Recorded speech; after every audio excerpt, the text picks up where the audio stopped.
Welcome back, everybody, to a brand new episode of Talkin Schmoedown. I am your host, Josh the Merc Raynor, and we got a lot of interesting stuff to talk about. We're still in the off season, but a lot of big announcements have come out, and the season is not that far away.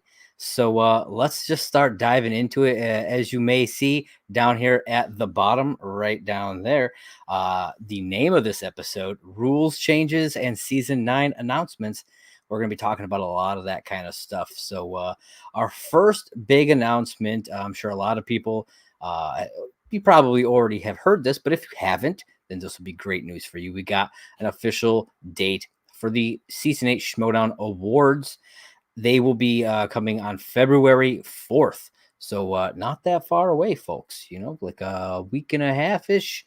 So, not this weekend, but the following weekend. I'm excited for the Schmoedown Awards. I did my last episode was on all the nominations, and there's a lot of good ones in there, and so I'm really excited to see how it all kind of shakes out in the end. And I'll absolutely be doing an episode covering all of that. So yeah, be prepared. February 4th for the Schmoedown Awards. It's going to be a good time. Always is, man. It always is. And with it being live, with being in person, he doesn't want to do digital stuff anymore. So that excites me as well. All right. So that was season 8. We are going to be moving now into season 9, the season of the reboot. That's right. The movie Trivia Schmoedown is getting a reboot. And with that is coming a lot of changes, a lot of interesting stuff. So we had a few big announcements that kind of dropped. Christian Harloff did a video talking about some stuff. We weren't sure when the season was going to start. A few weeks back on an episode, I think it was of The Big Thing, Christian talked about how with the way COVID is and everything and all the stuff happening, he wasn't sure when the season was going to start. And he talked about how, it's possible that there might be a short season because of it. But it seems that we're starting a little bit later, it seems, than usual, but not that much later, as the first pay-per-view is scheduled for the last Saturday in February. So that is very exciting. Let me double check what exact day that is. The last Saturday in February is the 26th. So February 26th, it looks like, for the first pay-per-view event. So if you are a member of the Patreon, definitely get in on that. If you aren't, you'll get that as once it drops. We'll be talking about some Patreon stuff here in a little bit, but get in on that, guys. Like it's like just you gotta.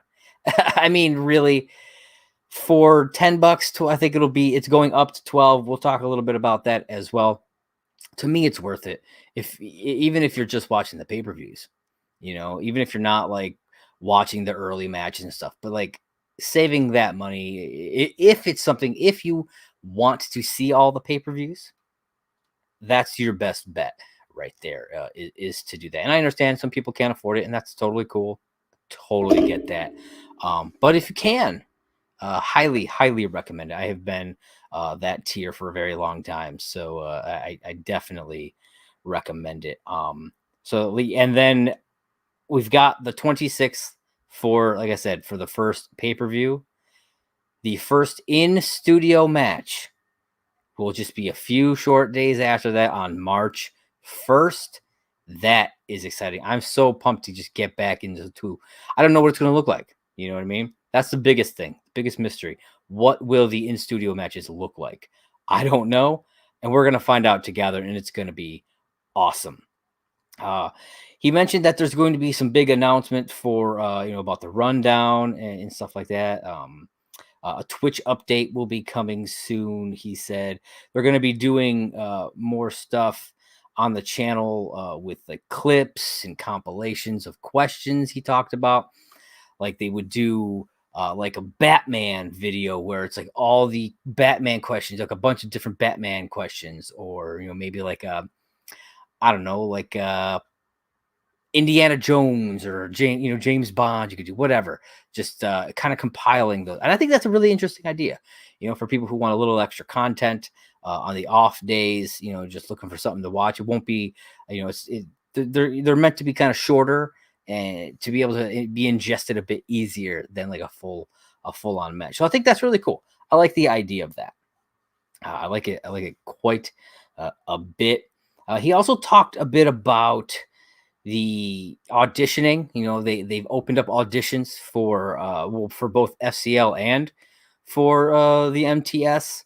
And he specifically says that he's not looking for people who are just good at trivia. He wants more well-rounded people. He wants characters. And like there are lots of great trivia players out there. All right. But it's a show. This is a show. And he even said, he's like, I understand some of you come to the Schmoedown just for the trivia. And he's like, I'm sorry. I'm glad that you do, but this is still a show. And that part is a thing that he really is passionate about. And so am I. Like, I love the showmanship of the Schmoedown, the schmomanship, if you may. The characters and the entrances and the outfits, those were the things that I absolutely loved when it was back to before all the digital stuff. You know what I mean? The storylines. I want all that back. And so I'm excited to see that. So you may get some people who aren't like insanely great at trivia, but they put on a hell of a show. You know what I mean? And so I'm excited. I'm super, super excited. And if you are great at trivia, that's a plus. Look at like Rick the Rager Radis, for instance. His character work is fantastic. And he's also really good at trivia. So you look at Griffey Nooms, his character work, spot on. And he's got the trivia to back it up. So it's not just about the trivia in this. And I like that he put that out there, for you people out there who want to audition and want to try to get into the Schmoedown.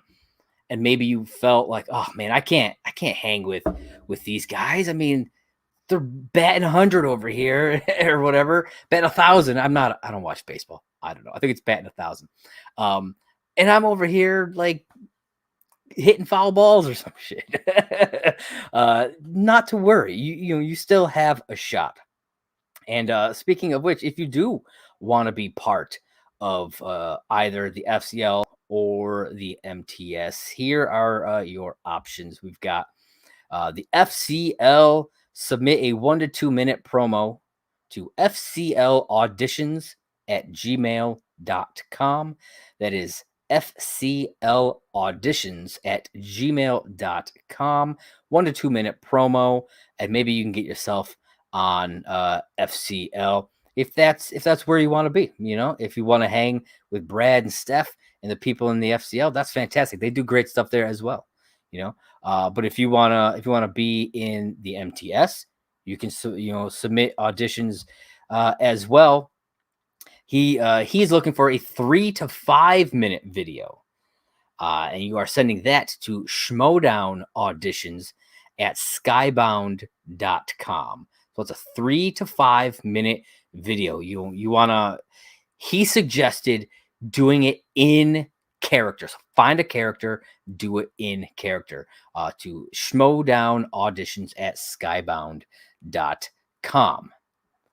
So those are your chances, guys. I believe the Schmoedown auditions are going until like May 1st, or not May 1st, March 1st, if I'm not mistaken. I'm not 100% sure about the FCL ones. They opened those up at the end of December, so they've been open for a lot longer. They might be doing that as well. I actually am not 100% sure when the FCL is coming back. I didn't see an announcement about that. It might be out there if one of you guys know. hit me up on Twitter at movieblogmerc. Let me know if you've seen an announcement about whether or not when the FCL is actually going to start back up, because I'd like to start covering that a bit as well. I don't know. We'll see. Depends on how much they're posting. If they're doing double matches every week, I could probably handle that. If they're doing more than that, I don't know. But we'll see, because Schmoedown is something I love, and I want to be able to talk about all of it. So we'll see what happens. We'll see what happens. All right. So make sure you get your auditions in, and there's some great potential out there. On the Facebook page, the MTS Facebook page, there was a guy who put his audition video up on there. He wound up taking it down. Christian had recommended taking it down, just because he's kind of showing his hand, to all the other competitors out there, all the other people looking to get in. But his name was Eric Chan, and his video really impressed me. Whether he can hold up to the claims, he claims he's seen 100% of the movies that have been asked about in the Schmoedown. So like 8 seasons worth of questions, he has seen every movie that has been asked about, according to him. And if that's true, that's awesome. I hope you wouldn't make up something like that. That would be kind of shitty, but that's wild to me. And if he can access the knowledge to all of those, this kid could be a force. So I really hope we see him, whether it's in the FCL or in the Schmoedown. I don't care. I want to see him play, because he's never played. He's a complete unknown. He's never, from what he said, he's never done any of the like fan leagues or anything like that. And so I just want to see him play. I want to see how good is this kid, because he got my attention. He got me intrigued. So let's see if he can actually do it. So Eric Chan, if you are watching, I'm rooting for you, man. I hope you get in. I really do. I really do. Then we got an announcement that, speaking of FCL, FCL star, I'm probably going to butcher his last name, and I apologize. David the Savior Jindoyan, I believe. I may be pronouncing that wrong, but he has been called up from the FCL to join the movie trivia Schmoedown. Here he is, right here. If maybe you didn't know his name, you recognize him, but this is David the Savior from FCL. He will be joining season 9 of the movie trivia Schmoedown. So congratulations, David. I look forward to seeing what you do and how well you run through the gauntlet in the Schmoedown. So it's gonna be exciting. All right, what do we got next? Okay, so we have another big announcement. One more big announcement before I get into the rules changes, which is definitely huge. Thad Williams. Some of you may remember him. Some of you, if you're newer, you may not know who he is. But he is returning. That's right. He has been named the new senior producer of digital content for Skybound. So he will be kind of like overseeing things a bit from the Skybound side over the Schmoedown, which is cool that he's going to be back involved. It's been a while. He was there during the Collider days, because he worked there and he was kind of producing over on that side. And now he's going to be back, and this Friday for the patrons on the Schmoedown Discord. So this Friday at noon Pacific time, 3 p.m. Eastern time, on the Schmoedown Discord for patrons, Thad will be hosting an AMA, an Ask Me Anything, alongside Skybound production manager Terry Lynn. Again, that is this Friday.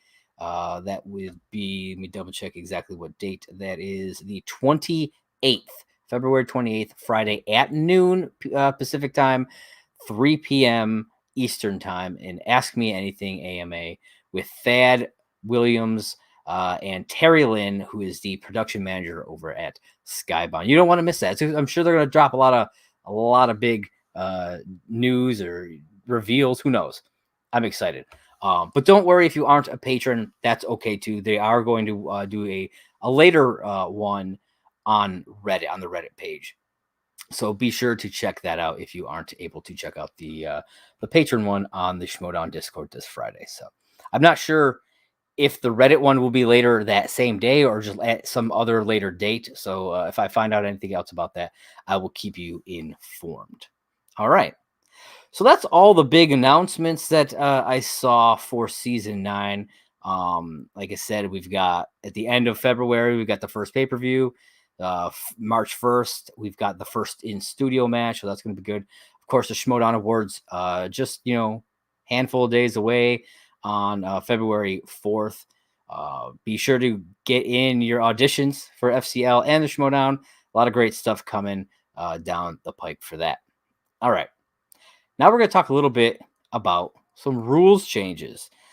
Recently on the rundown, William Bibiani was on talking about a lot of the rules changes that are coming. There's some big ones. There are. So I'm just going to kind of go through the ones that I have here. I wrote them down just in the order that he kind of talked about them.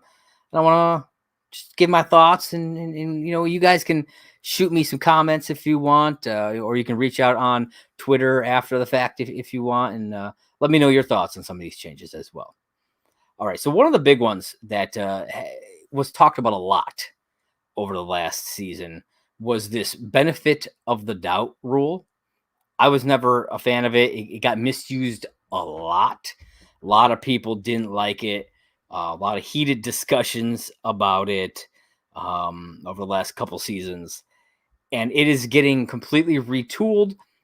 It's going to be much more specific, and there's going to be less room to just use it willy-nilly from the way Bibiani was talking about it. So I'm excited for that. It definitely needed to get retooled. I understand why it's there.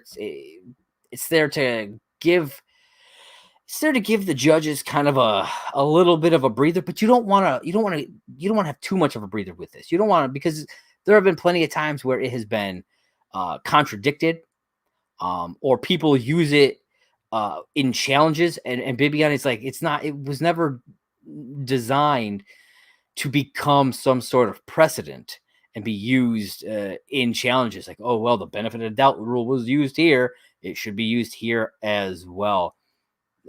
And so hopefully that's the kind of thing that stops. That was one of the big things. That just certain announcers would rule one way while others would rule another. And it got real messy. And that's where this next thing comes into play that I really, really like. So normally it's up to the two hosts, the two on commentary to make decisions. They are the judges, that's the way it has been. And like they occasionally will bring in like an extra person or two to kind of discuss things, but in the end it's theirs. There will now be, at every single match, there will now be a line judge. This will be a non-player or manager, most likely like one of the writers. He was saying they will go to them first, but they could also make rules calls on their own. Like if they catch something, they can be like, hey, wait. We gotta do something about what's happening right here. And I think that's really cool. Having a line judge, I think, is really, really important, because it's one person who is responsible for all of that, instead of leaving it up to, oh, well, this commentator saw it a different way. No, these line judges are going to be specifically trained. They're gonna know these rules back and forth, and they're going to be sticking to them. That's it. And I like that. That's the way it should be. And I'm excited to see it in action, actually. You know what I mean? So we got like just over a month until the first pay-per-view. And so I'm excited to see if there comes a moment where the line judge is needed, because I really want to see how it all shakes out. All right. We also, this one is kind of a little bit big. So over the years, the rounds and certain numbers of questions and things have changed. Even like point amounts, have changed throughout the years. So these types of rule changes, they happen, and they're expected. You want to evolve the game. So over the last few years, we've had 4 different divisions. and most of them have had their own set of like number of questions per round, essentially. Like teams and singles have 8 questions in round one, whereas Inner Geekdom and Star Wars have 10. And then we've got like, I believe Inner Geekdom and Star Wars have 5 round two questions. Singles has 4, and teams has 6. So it's like it's hard to keep track, like which is which, who's got how many, whatever. Well, that's all done. All divisions, all 4 divisions are going to have the exact same number of questions per match. This is only going to affect rounds 1 and 2.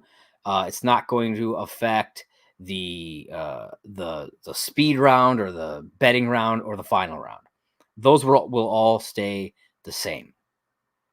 Round 1 will now have, across the board, 10 questions plus a bonus. And I kind of love this. It's gotten to a point where 8 questions has become a bit easy to get a perfect round with. And there's nothing wrong with that. But I mean, I remember the days of 6 being the average, really. That was the norm. And it was like wild to get, a full set of questions right, in the first round, perfect round. But now it's fairly common. So this adds a little bit extra room for mistakes. You know what I mean? A little bit of an extra room for swings in points in scoring, and it could change a game. And I like that. It's about kind of the drama of it as well. I don't just want to sit there, okay, they're just both answering all the questions, and that can be exciting. It absolutely can be. You get a couple perfect games, that's cool, that's great. But you want to see some back and forth. That's what I like. I like the back and forth. I mean, look at, for instance, we just had an insane weekend of football. We had the Buffalo Bills and the Kansas City Chiefs. The last 2 minutes of the game, of the regulation game, I believe I was reading that they scored combined like 25 points combined in the last 2 minutes. They're just going back and forth and back and forth and back and forth. And then they tied at the end, and then had to go into sudden death. Those are the kinds of matches that are incredible, where it's like you don't have any idea what's going to happen. You don't know who's going to win. It's going to go back. It's going to go back and forth, and who knows what's going to happen. That's what I want. So if doing this even just gives us just the opportunity for that kind of stuff to happen, I'm all for it. It also ups the ability for record breaking to happen, because not only is round 1 getting 10 questions, which that stays the same for Star Wars Inner Geekdom, but that ups the number of questions in round 1 for singles and teams. We're also getting a different number of questions here for round 2. We are getting 5 questions for round 2. No, like I said, I believe so. In other words, I think that Star Wars and Inner Geekdom are just going to stay the same, because I'm pretty sure they both have 5 questions per round, if I'm not mistaken. Again, it all gets kind of jumbled, It will take 1 question out of teams, but it will add a question to singles. So, kind of balances, I suppose. And it's interesting. I like the idea of just a uniform game. All games have 10 and a bonus in round 1. All matches, or all divisions have 5 in round 2, and have everything else is the same as well. So I think it's going to be awesome. I'm excited for it. I hope you guys are too. Let me know. Again, you can either hop in the comments here or hop down. Where is it? Right over there at Movie Blog Merc on Twitter. Let me know your thoughts on all of these things going on. All right, the next big one that he talked about here was movie title accuracy. There was a lot of controversy throughout the season with this. One of the biggest ones was the Raya the Last Dragon one, where Raya the Last Dragon was answered, but the actual movie is called Raya and the Last Dragon, and I believe it was still given to that person I think it was you can correct me in the comments. I believe it was Janine who answered that question. But so stuff like that will now no longer be acceptable, no matter what. If you leave out something like that in the middle of a word of a title, doesn't matter. Doesn't matter how close you were. Benefit of the doubt will not get you anywhere anymore with this. You must get the title correct. Now there are some exceptions here that are in the book, in the rule book.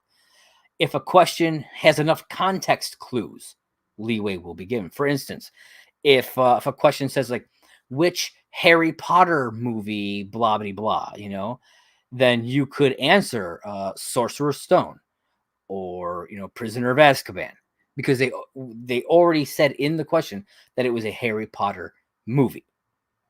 All right. Star Wars, if it's which Star Wars movie, blah blah blah, you could say A New Hope, or Rise of Skywalker, instead of having to say Star Wars: The Rise of Skywalker. So again, a little bit of leeway there. Certain films will require you to give the year with it, or at least some context that which one it is. For instance, let's say the answer to a question is Halloween. Okay, well, there are 3 movies, 3 Michael Myers movies, that are called Halloween, just Halloween. So you have to say, okay, Halloween 1978, or Halloween the Rob Zombie version, or Halloween, maybe you could say like the most recent one, something like along those lines, giving the context to it. I believe, Halloween, I think it was 2018 is specifically when that one came out. You could say, Halloween, the original one, things like that, giving those context clues in order, because there were issues, there was a challenge. I don't remember who was all involved, but there was a challenge about, I think the movie was called like The Beauty Shop or something like that. And it was challenged that, well, since there's another movie called that from like the 20s or something like that, that it could be either one. And I think they let the challenge slide. But now it's like, okay, there's enough context in the question that that Queen Latifah was not alive in the 20s. So it's obvious that is not the answer, and so it's that kind of stuff. It's that real nitpicky challenge crap that was going on a lot in these last 2 seasons, that they're trying to get away from, while still being a stickler for the right answers. That's the thing. You don't want to just, Raya the Last Dragon. Well, that isn't the name of the movie. It's like if you were like Silence the Lambs, or Silence of Lambs. It's not the name of the movie. And so it makes sense. I like that they're going that route. This last part of the movie title accuracy, I was like, ooh, this is gonna get some people. This is gonna get a lot of people. I called this the 2 versus part 2 versus chapter 2, because let's say you have the second Godfather movie. Okay. If you say The Godfather 2, that is wrong, because it is The Godfather Part 2. If you say, let's see, It 2, that's wrong, because it was It Chapter 2. All right. Here's a recent one. Okay. Hotel Transylvania 4. That's wrong, because that is not the name of the movie. The name of the movie is Hotel Transylvania Transformania. So stuff like that, all of that, you have to be very, very, very specific now. And I think this is going to make things real interesting. Gameplay. Some people are going to complain. They're going to hate it. They're going to be like, it's just too nitpicky. This is stupid. But too bad. You either learn it or you don't. You know what I mean? It is what it is. But I personally like the idea of it. I think it will make things more tougher, and it will make for more interesting gameplay. I think. I think people are going to make mistakes, and it's going to cost them matches. Absolutely, it will. But that's the game. That's the game. If you're playing football and you make a little mistake, well, guess what? You're probably gonna you could lose a game.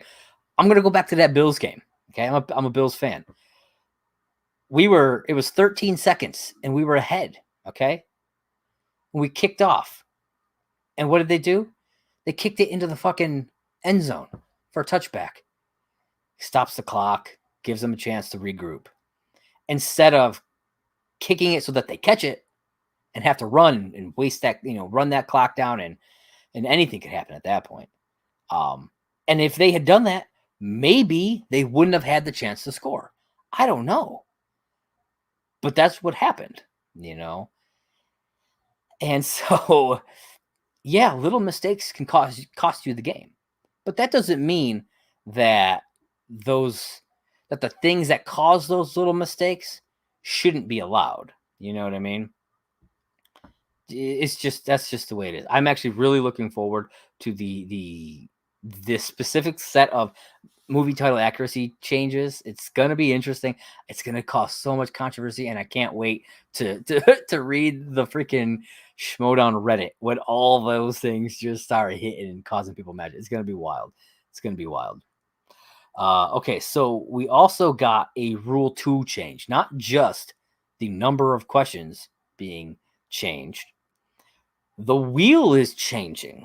Okay, so previously, for the last several seasons, we've had 12 slices on the wheel, 10 categories, a spinner's choice, and an opponent's choice.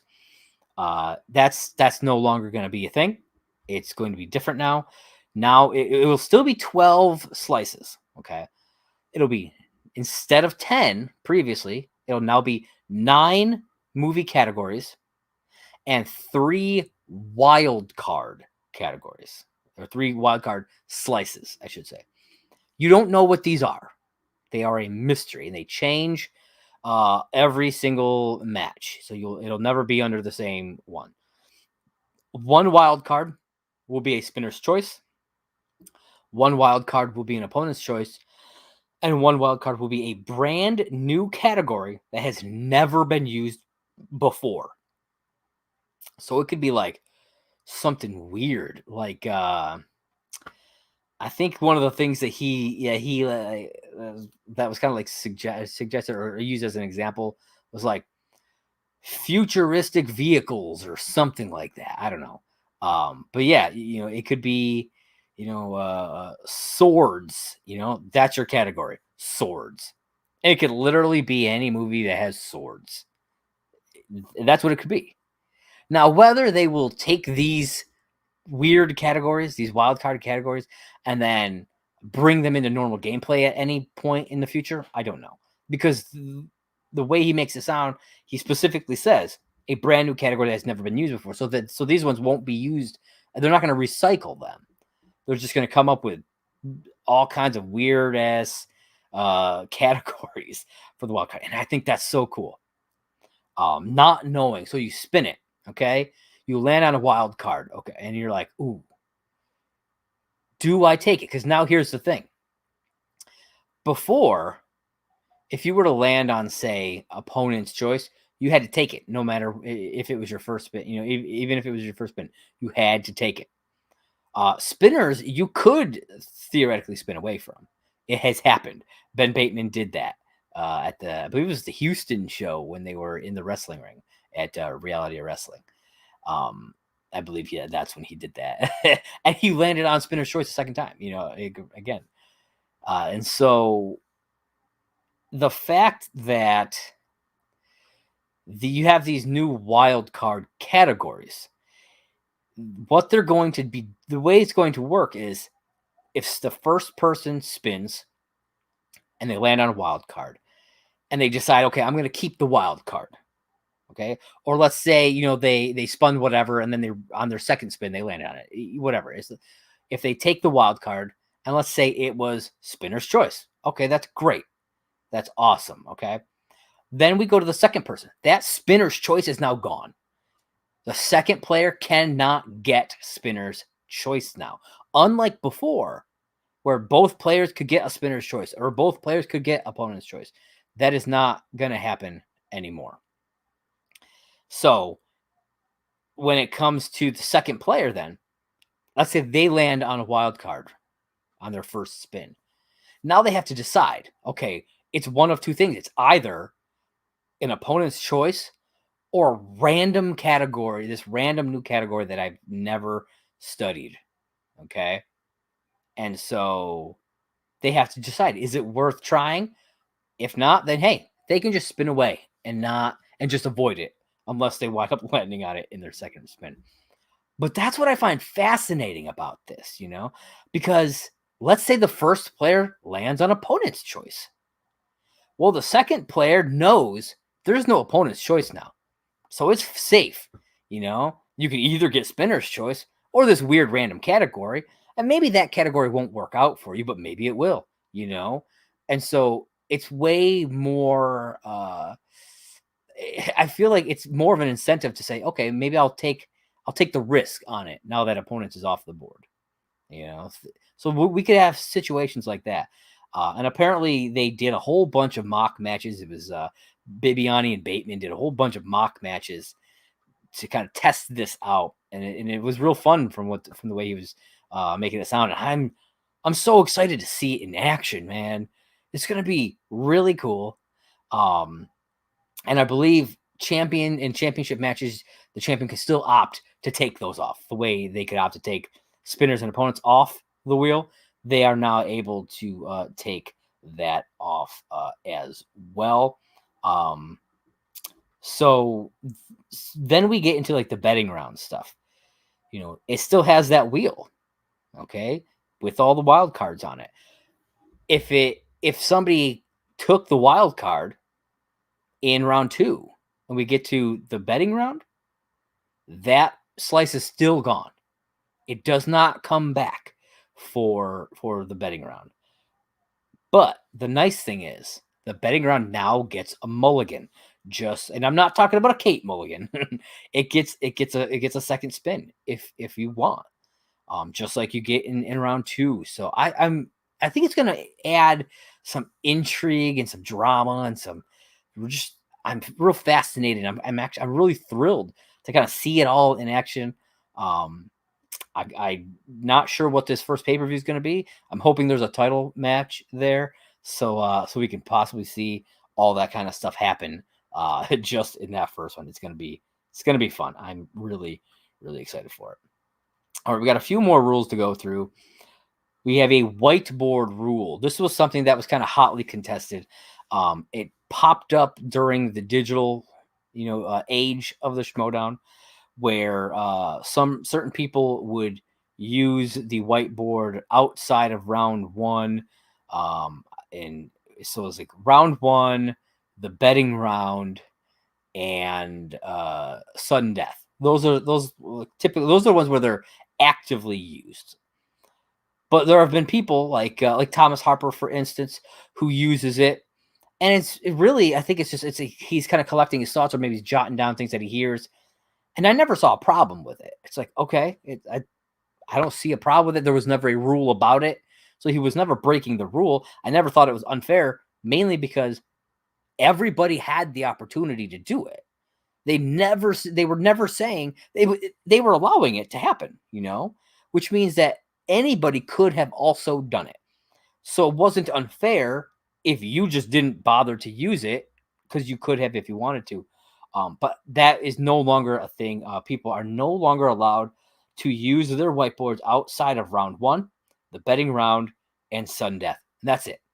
So this could be interesting.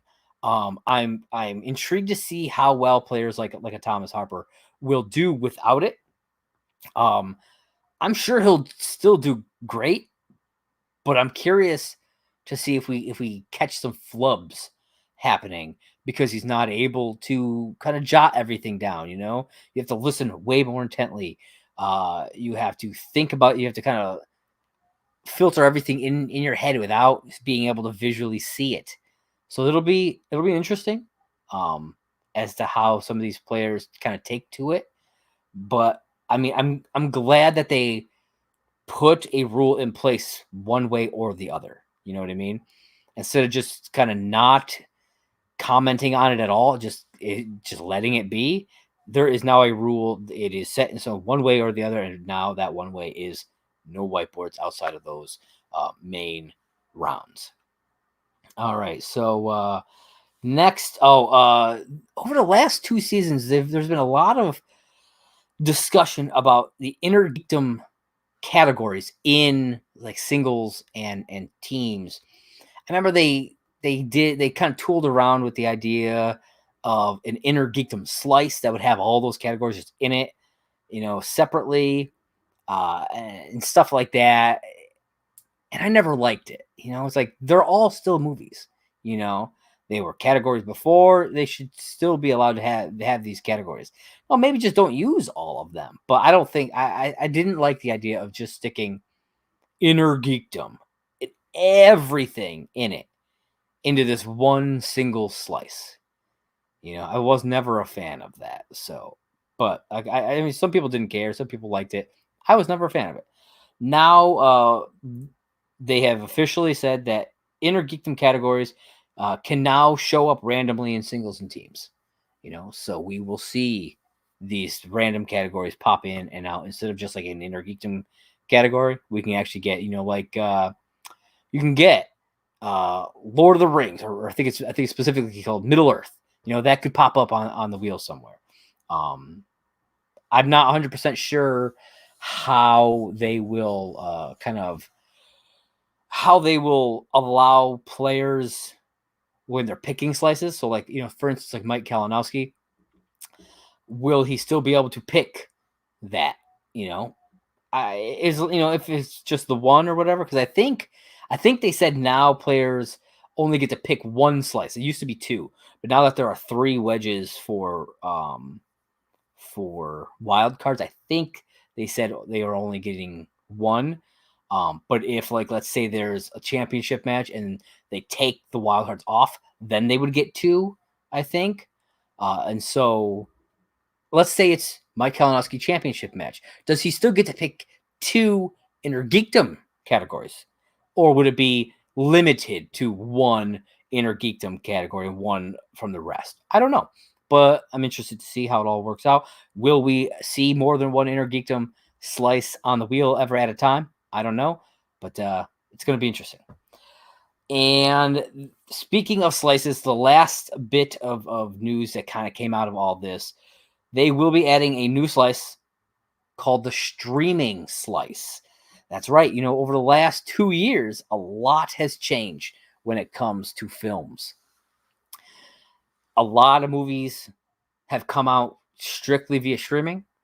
And so, like, in previous versions, they would not be allowed because they weren't theatrical, but they've been making, kind of adjustments for that over these last 2 seasons because of all of that. And so now there's going to be a specific slice. It will be similar, from what I understand, to like the inner geekdom, or like, Star Wars, because you will have a specific list of films that will be included in that slice. So, like how Inner Geekdom has like a list of like 300 and some odd films, I think, that could be asked about in any given situation throughout the Inner Geekdom.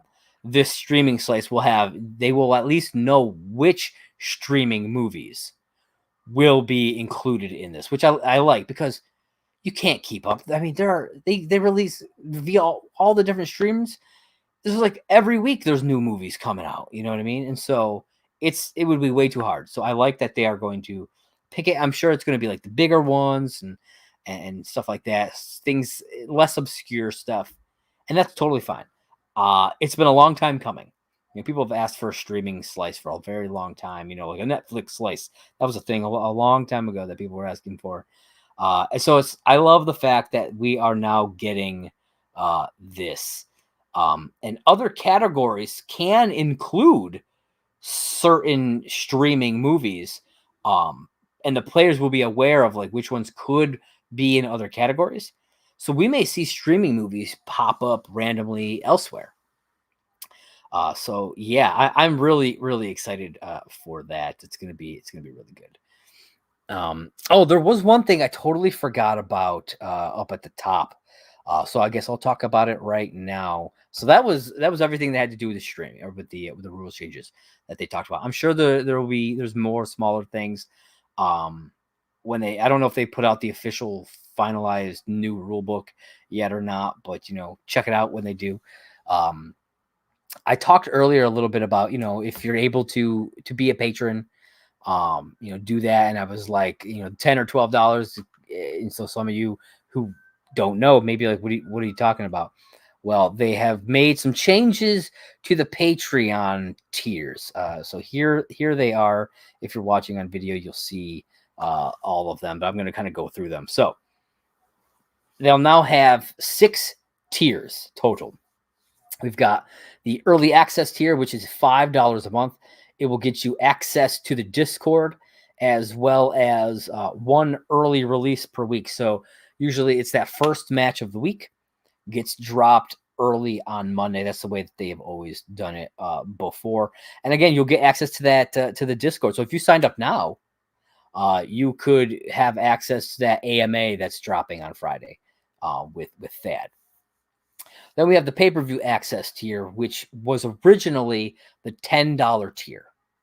And that was like the main tier. And that will now be a $12 tier.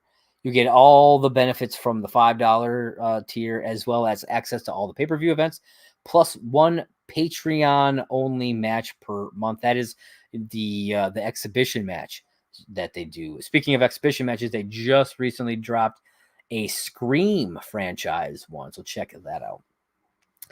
So speaking of this pay-per-view access tier, right now, if you sign up for it's still $10 currently. If you sign up for it right now, for the $10, you have, I think, until the 31st, till January 31st. So you've got, just under a week. If you sign up for it, you will be grandfathered in at that $10.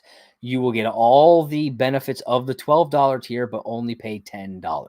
So you save yourself $2 a month, So you're saving $24 a year. I know it may not seem like a lot, but $2 is $2. And you're still getting all that stuff. So do it now, get in there, save yourself a couple extra dollars, and you'll be able to see all the pay-per-views, get the exhibition matches, the Discord access, and the early release for $10. That's I think that's awesome. Personally, I highly recommend it. All right, so then we got the next tier. It's the behind the scenes tier, $20 a month. You get all of the previous tiers benefits plus a bonus video per month and a player Q&A per month. I don't know what the bonus videos will be, but that's interesting. And a player Q&A, those are always really cool as well. Then we've got the poster tier. It's $50 a month. You get all the previous tier benefits for the $5, the $12, and the $20. You get all those benefits.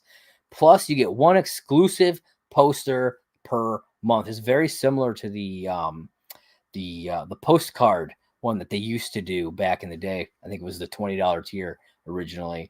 And because I did that, so like I have all these postcards and they're awesome. Because they're like mini cardstock posters. It's really cool. But yeah, if you are like a merch person, you're looking for some collectible type stuff, and you can afford it, hop on that poster tier, $50 a month. Then these next two, these are the big tiers, and these are for people really who are looking to kind of get into the Schmoedown. So we've got the group coaching tier, $100 a month.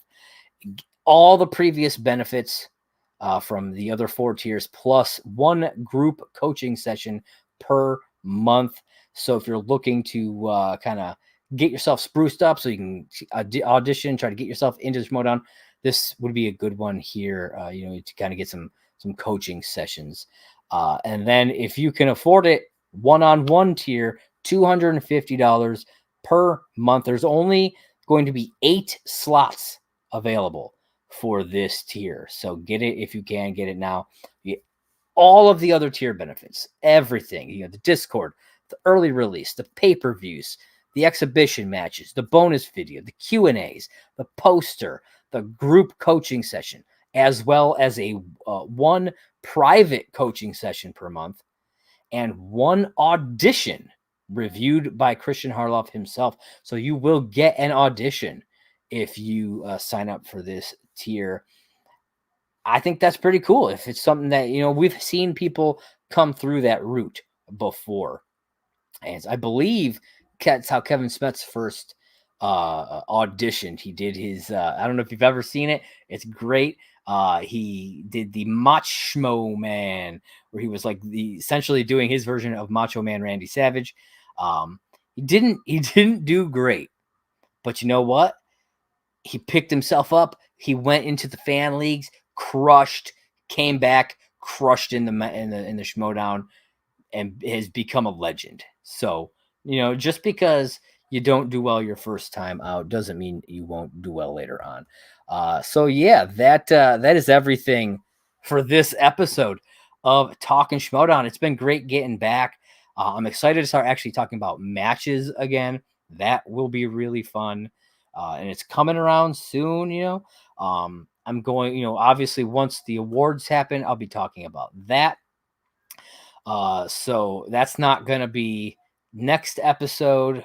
That will be the episode after that, because let me just double check the exact what day that will be. So it looks like the awards will be on a Friday.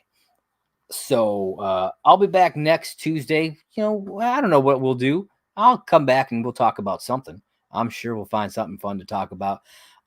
Maybe I'll do like a past match rewatch or something. I don't know. It'll be fun. And then we'll do the week after that. I will talk about, so on the 8th, I will be discussing the Schmoedown Awards. And then we'll have a few weeks off. We'll have at least 3 weeks where I won't be able to talk about matches, because I'm not going to spoil the pay-per-view, this very first pay-per-view, because I don't know. I've been really kind of mulling it over in my head the way I want to do these. There are plenty of after shows that we'll talk about it, and maybe I will. I'm not sure yet. I've got some time. I've got a month before the pay-per-view drops to decide if I want to actively talk about it the Tuesday after it airs, or I should say the Tuesday after it drops on Patreon, because only patrons will have seen it, and so I guess that maybe that's incentive. If you want to be able to be involved, in all of the discussions with, all these other shows, and with my show, and with the people on on Twitter and on Facebook and Reddit and all that, if you want to be involved, having to wait like 2 weeks to watch the pay-per-view, that's tough, and I personally don't want to have to wait 2 weeks to talk about it on the show. So I might wind up doing it. We'll see. But either way, there's going to be a few weeks of nothing. So I might go back and check some other stuff out. I might go and maybe do a little rewatching of some FCL stuff, maybe. I don't know. We'll see. It's going to be fun. And I'm so happy that you guys joined me today. And yeah, let me know if there's anything specific you would like me to talk about in those off weeks, or really at any time. Just let me know. All right. Well, this has been episode 58 of Talkin Schmoedown. I am your host, Josh the Merc Raynor. Be sure to follow me on Twitter. Right down there at Movie Blog Merc. That is the Twitter page for my site, Merc with a movie blog. I've been putting up some kind of quick reviews lately of movies that I've been seeing. I've been trying to catch up on films for the Spirit Awards. The Film Independent Spirit Awards are next month. I'm part of that, and so I'm trying to catch up on all the films so that I can, properly vote and be informed and actually have a true opinion on who I think deserves these awards. And so I've been kind of putting out little quick reviews on from my letterbox on Twitter, based on those specific movies that I've been watching. So check that out. If you like what you have seen here, be sure to hit the subscribe button, smash it, hit that like button, and then also click that little bell. That way you get notified anytime I drop a new video. I also put let's see, we got a bunch of different shows on here. We have Over to Marvel, which is currently not airing since there's not a Marvel show going right now. But once Moon Knight starts up, we'll be back to that.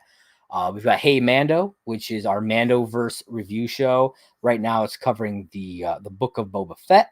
We'll also be covering obviously Mando season 3 when that drops, and Ahsoka, because that is one of the spinoffs in the Mandoverse. So we'll be covering that one as well when it comes around. And also on the YouTube page, we have got Last Call at McLaren's, which is a great one. It's a How I Met Your Mother podcast that me and my best friend John do. Which is, maybe you've seen him in some of my trailer reactions. He's joined me for a few of those. But yeah, it's a great show. We are in right at the beginning of season 2 of How I Met Your Mother right now. And we also have just started How I Met Your Father as well. So that's pretty cool. I'm excited. It's good so far. I just watched the 3rd episode. I'm really, really enjoying it. And that 3rd episode will actually drop. Our review of it will drop this Friday. So check that out there. I'm also, I'm planning to do, more trailer reactions and reviews. I want to start doing, I say this a lot, right? But I'm going to do it. I restarted Talkin Schmoedown, and I wasn't actually ever sure if I was going to do that. I really wasn't. But I did it, and I'm excited.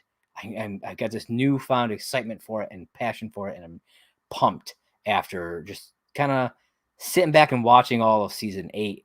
I missed doing and missed just talking about it, and so I'm really excited to get into it. And I want to do more. Like, I want to actually start doing video reviews. You would think I wouldn't be self-conscious about it. I get up on here and I just start talking, right? But I do. I get self-conscious about doing video reviews. I don't know why. It's just I do. I've always felt like I was better at writing them than I was at kind of speaking my mind about them. But that needs to change. Times are changing. People want to watch stuff also. I'll still be writing as well. So there's that. And there's another show I want to start. I want to bring back what the podcast that started everything here. And that was the Merc with a Movie Blog podcast. It was the very first thing that I ever did. And essentially what I did is I talked about like movie news and things like that throughout the week. And so I want to bring that back, but I got some changes to it. It's going to be fun. It's going to be like a movie talk type of show. It's going to be good. It's going to have news. It's going to have box office. It's going to have like a mini reviews, maybe the occasional trailer reaction built into it. Hopefully I'll be able to get like guests here and there. It'll be fun. I'm excited. But yeah, that's all I got for this week. Thank you again for joining me on episode 58 of Talkin Schmoedown. Again, I am Josh, the Merc Raynor, and we have been Talkin Schmoedown. Catch you guys next time.